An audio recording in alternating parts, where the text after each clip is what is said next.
একটা দিনকে কিভাবে ভাগ করা হয়, মানে তোমাদের জ্যোতিষ বিজ্ঞান কি বলে? জ্যোতিষ বিজ্ঞান হলো জ্যোতির্বিজ্ঞানের একটা অংশ।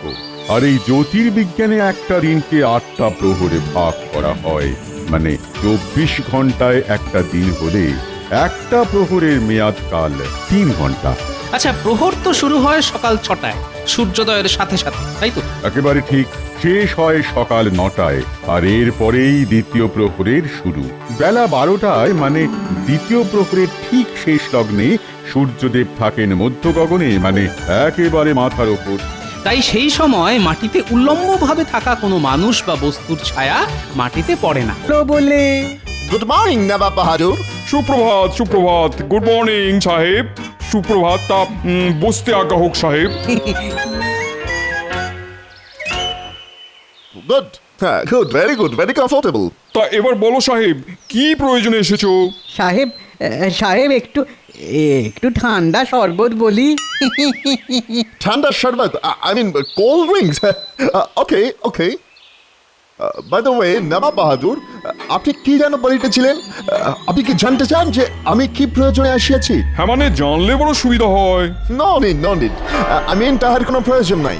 বিকজ আজ আমি আপনার কাছে হইতে কিছু চাহিদা আসি নাই, আমি আজ আপনাকে কিছু দিতে আসিয়াছি। তুমি আমাকে কিছু দিতে এসেছো? বহুত খুব বহুত খুব বহুত খুব। কি সৌভাগ্য আমার। তা সাহেব, কি দিতে এসেছো? Wait man, wait. Just take it. ইহা ধরো। ওরে বাবা, এ তো পকেট ঘড়ি। তোমার ইয়াকে কি বলো আমি জানি না, বাট আমরা ইউরোপিয়ানরা ইহাকে বলি পেরিকল রিপিটার। বেশ কিছুদিন আগে ইউরোপে ইহা আবিষ্কার হইয়াছে। হ্যাঁ সাহেব, এই তোমারই মতন এক সাহেবের মুখ থেকে আমি তার কথা শুনেছি। তা এটা কি আমাকে দিয়ে দিলে? ইয়াস, ইহা আমি আপনার জন্যই আনিয়াছি, বাট ইহার পিছনে আমার একটা উদ্দেশ্য আছে। তোমরা ইন্ডিয়ানরা টাইম আনিয়া কোনো কাজ করিতে পারে না। আজ ঘড়ি পাইয়া গেলে কাল হইতে সব কাজ ঘড়ি ধরিয়া করিবে এবং অন্যদেরও করাইবে, রাইট? সঠিক সাহেব, একদম সঠিক, খুবই সঠিক। হ্যাঁ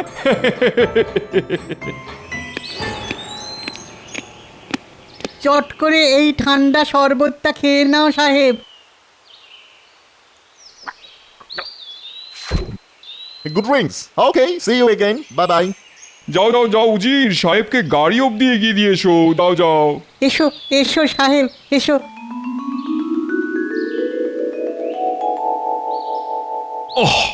দেখেছো দেখেছো, আজও সেই এক দেরি। কার কথা বলছেন মহারাজ? আপনার গোপালের কথা? রাজসভায় দেরি করে আসা ওর তো রোজগারের ব্যাপার। না না না না না, রোজগারের ব্যাপার বলে ছেড়ে দিলে তো চলবে না।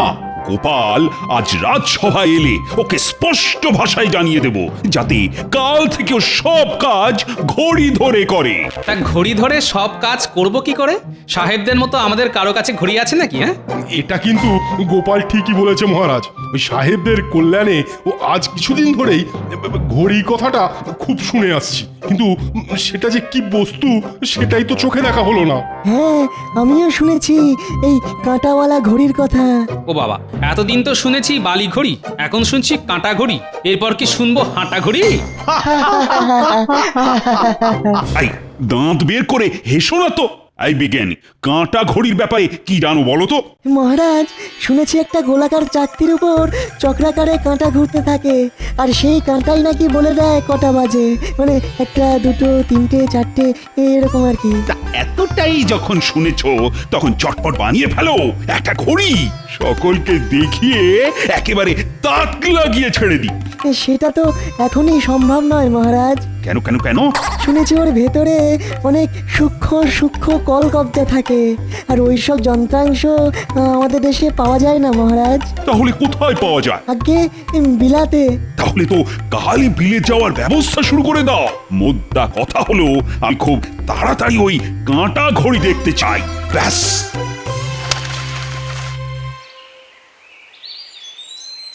তা বিজ্ঞানী, কালকেই চললে? হ্যাঁ গোপাল, কালকেই আমার যাত্রা শুরু। জানি না কবে ফিরবো। বিলাত তো আর এখানে নয়, সে তো 7 সমুদ্র 13 নদীর পারে। তবে বিলাতে গেলে কত কিছু শিখে আসতে পারবে তুমি বলো তো? হ্যাঁ, তা অবশ্য ঠিক। একজন বিজ্ঞানী হিসেবে সেটা আমার কাছে মহা লাভ। তাহলে দুগ্গা দুগ্গা করে বেরিয়ে পড়ো।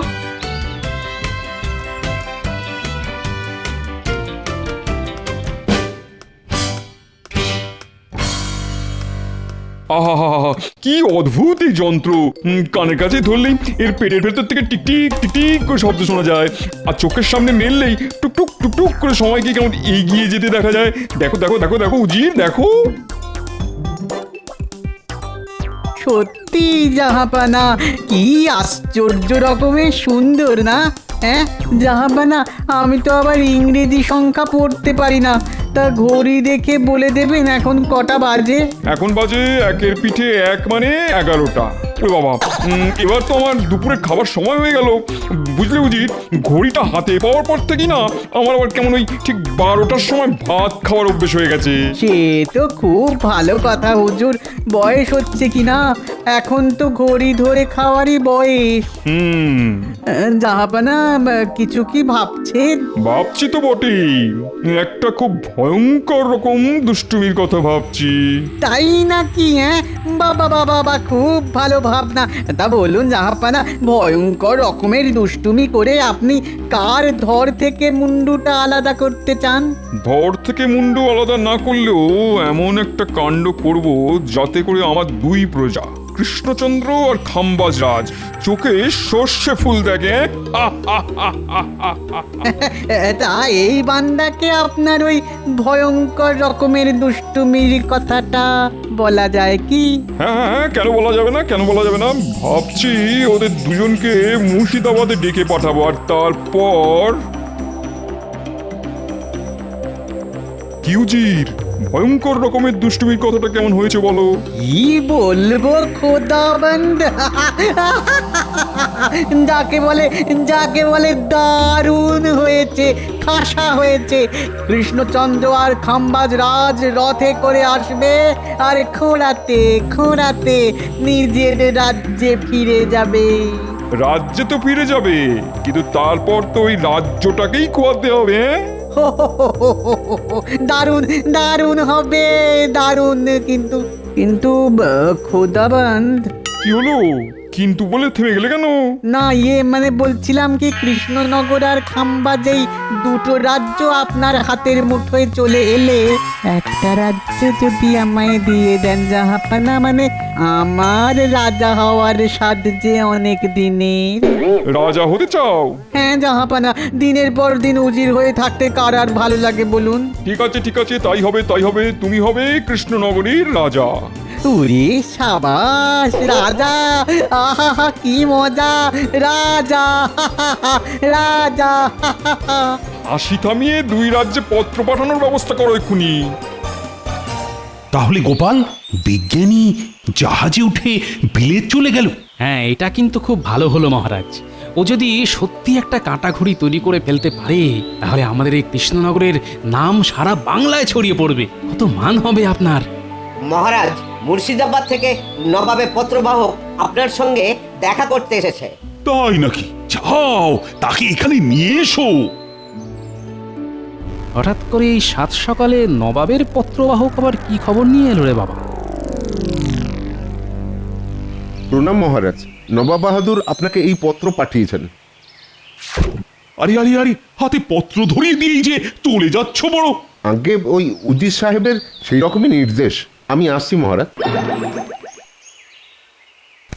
কৃষ্ণচন্দ্র, আগামীকাল দুপুরে আমার এখানে তোমার ভাত খাবার নিমন্ত্রণ। তুমি গোপাল আর মন্ত্রীকে নিয়ে আসবে।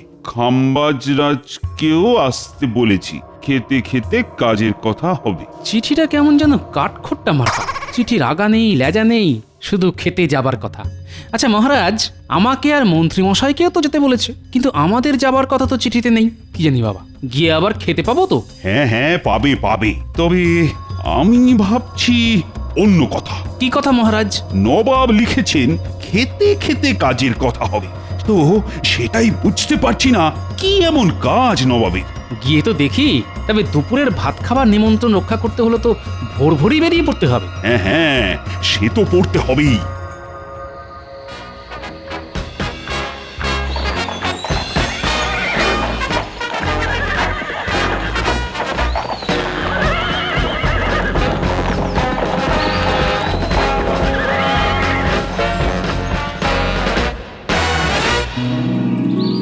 বাবা, এ তো এলাহি আয়োজন। গোপাল গোপাল এখনই খাবারে হাত দিও না, ঘড়িতে ঠিক 12টা বাজলেই খাওয়া শুরু হবে। ঘড়িতে ঠিক 12টা বাজার মানে? ও সে কথাটা তো বলতেই ভুলে গেছি।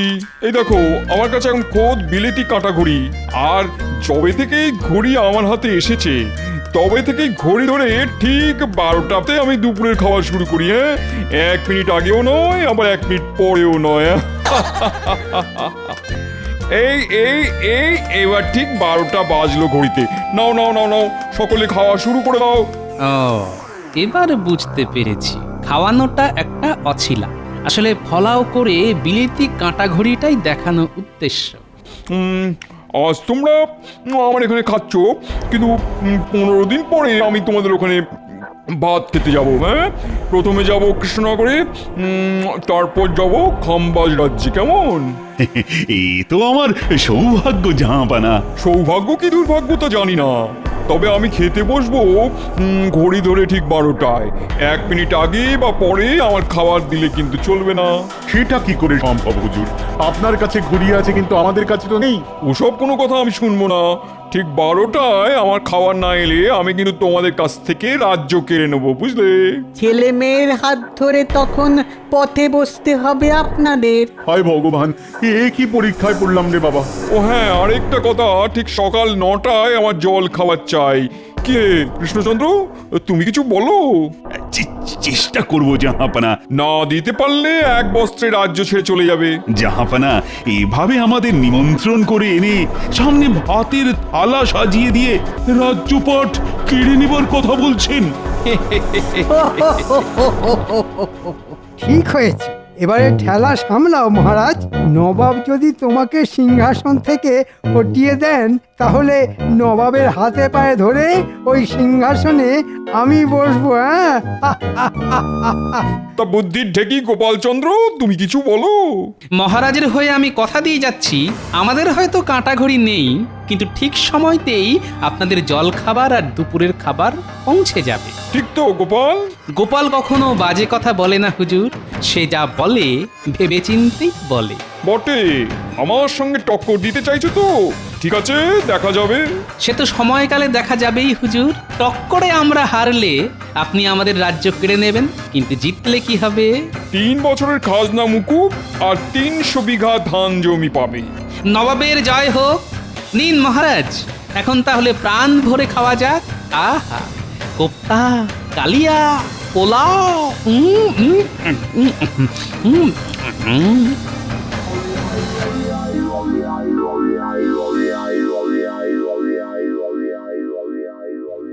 বুঝলে রানী, না এবার বুঝি আর শেষ রক্ষা করা গেল না।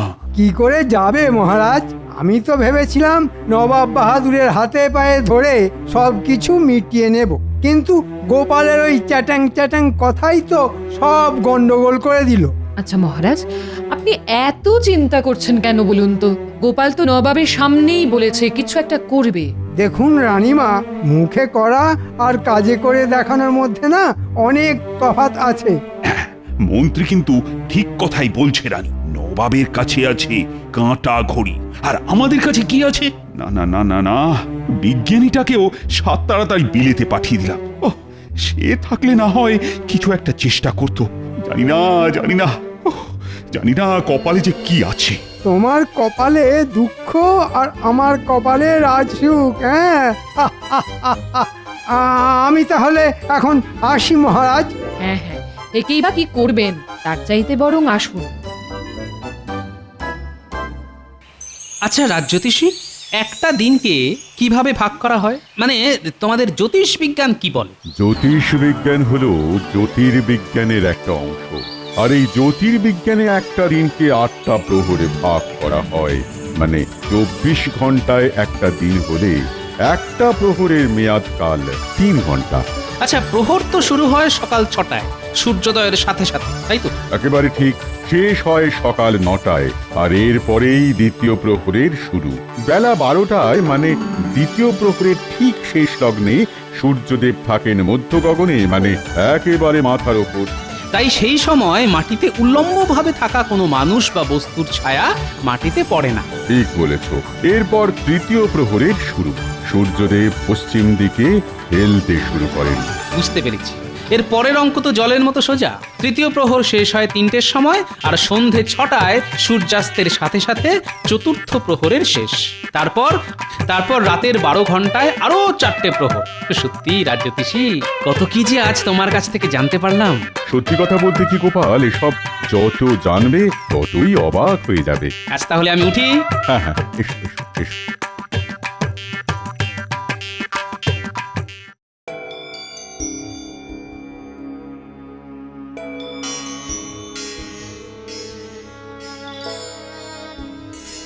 শুনুন, অযথা চিন্তা করে শরীর খারাপ করবেন না। অনেক বেলা হলো, উঠুন না, দুটো মুখে দেবেন চলুন। আর খাওয়া, কাল থেকে আমার খিদে তৃষ্ণা সব ঘুচে গেছে রানী। সে কথা বললে কি চলে মহারাজ? আপনি না এই রাজ্যের রাজা। যান, খেয়ে দিয়ে ভালো করে বিশ্রাম নিন। আমি বলছি, নবাব বাহাদুর এসে ঠিক সময় মতোই জল খাবার আর ভাত পাবেন। বলছো গোপাল? হ্যাঁ রানীমা। আর তারপর থোঁতা মুখ ভোঁতা করে আমাদের 3 বছরের খাজনা মকুব আর 300 বিঘা ধানি জমি দিয়ে ঘরের ছেলে ঘরে ফিরে যাবে। তোমার মুখের কথাই যেন সত্যি হয় গোপাল। হবে রানীমা, হবে। ঈশ্বর আর আপনার আশীর্বাদের হাত আমার মাথায় থাকলে সব সত্যি হবে।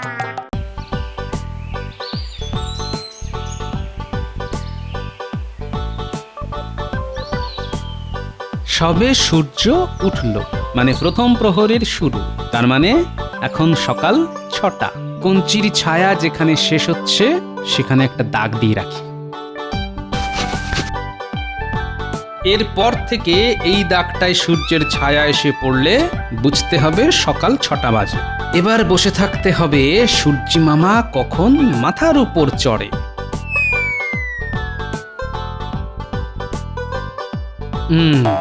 এখন দুপ্রহর, মানে দ্বীপ্রহর। সূর্য মাথার ঠিক উপরে থাকার জন্যে মাটিতে কঞ্চির কোনো ছায়া পড়ছে না।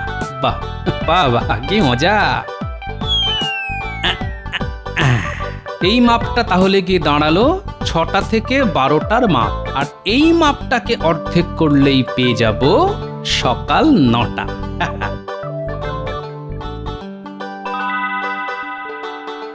ব্যাস হয়ে গেল, পেয়ে গেলাম সকাল 9টা।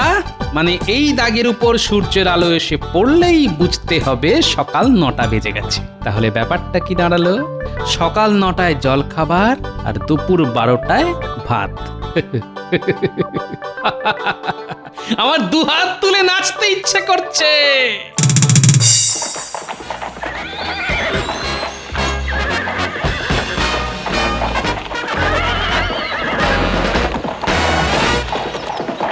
আসুন আসুন নবাব বাহাদুর, আসুন। বুঝলে কৃষ্ণচন্দ্র, তোমার এখানে 9টায় জল খাবার খাবো বলে মাঝরাতেই মুর্শিদাবাদ থেকে বেরিয়ে পড়েছি। খুব ভালো করেছেন জাহাপনা। আসলে এ তো আপনারই বাড়ি, তাই না হুজুর? এখনো হয়নি, তবে হতে আর কতক্ষণ? তা গোপালকে দেখছি না কেন? গোপাল কবেই হয়েছে, দেখুন গে, সে হয়তো এখনো কাঁথা মুড়ি দিয়ে ঘুমোচ্ছে। এই যে আপনি আজ আসছেন, তা সে বিষয়ে কোনো চিন্তা বা দায়িত্ব আছে নাকি ওর? এদিকে কাল রাত থেকে খেটে মরতে হচ্ছে আমাকে। মন্ত্রী দেখছি নবাবকে খুব তৈলমর্দন করে যাচ্ছে। ও হয়তো ভেবেছে আমার হাত থেকে রাজত্ব কেড়ে নিয়ে নবাব তা ওকে দিয়ে দেবেন। সত্যি মানুষ যে কত স্বার্থান্বেষী হতে পারে। শোনো পাচক ঠাকুর, রাজবাড়ির পাশের মাঠ থেকে আমি যখন কুকুর ডাকবো তখন সকালের জলখাবার নিয়ে খাবার ঘরের পেছনের দরজায় গিয়ে দাঁড়াবে। আর পেটা ঘড়িতে যখন ঢং ঢং করে 9টা বাজাবো ঠিক তক্ষুনি খাবার নিয়ে ঘরে ঢুকে পড়বে। এক মুহূর্ত যেন এদিক ওদিক না হয়। তুমি নিশ্চিন্তে থাকতে পারো গোপাল দাদা। দুপুর 12টার ভাত দেবার সময়ও একই ব্যাপার। আগে কুকুরের ডাক, তারপরে পরেই পেটা ঘড়িতে ঢং ঢং করে 12টার ঘন্টা। মান থাকবে তো গোপাল? মান, রাজ্য সবই থাকবে রানীমা। আপনি শুধু দেখে যান আপনার গোপাল কি করে। আমি কিন্তু ঘড়ি ধরে ঠিক 9টাতেই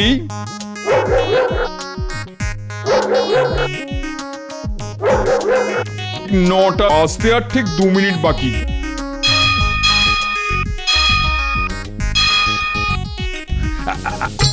আপনার জল খাবার এসে গেছে খোদাবন্ধ।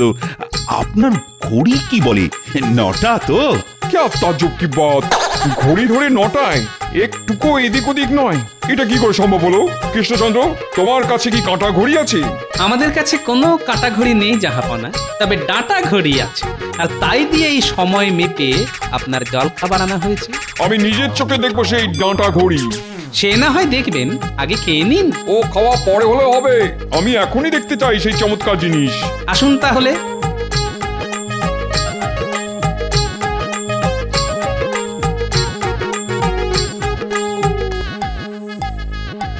এই দেখুন, ডাটা ঘড়ি। মাটিতে একটা ডাটার মতো সোজা দেখতে কঞ্চি পোতা রয়েছে। সূর্যের আলোয় মাটিতে কঞ্চির ছায়া পড়ছে, আর তাই দেখেই আমি বুঝতে পারছি কখন কটা বাজছে। আচ্ছা বলুন তো জাহাপনা, সূর্য কখন ঠিক মাথার উপর থাকে? 12টায়। আর তখন মাটিতে কঞ্চির কোনো ছায়া পড়বে না দেখে আমি বুঝে যাব যে আপনার ভাত খাবার সময় হয়েছে। এই জাহাপনা, ঠিক বললাম তো? চমৎকার চমৎকার, অতীব চমৎকার। কৃষ্ণচন্দ্র, এই তোমার 3 বছরের খাজনা মুকুব আর 300 বিঘা ধান জমি পাবে তুমি।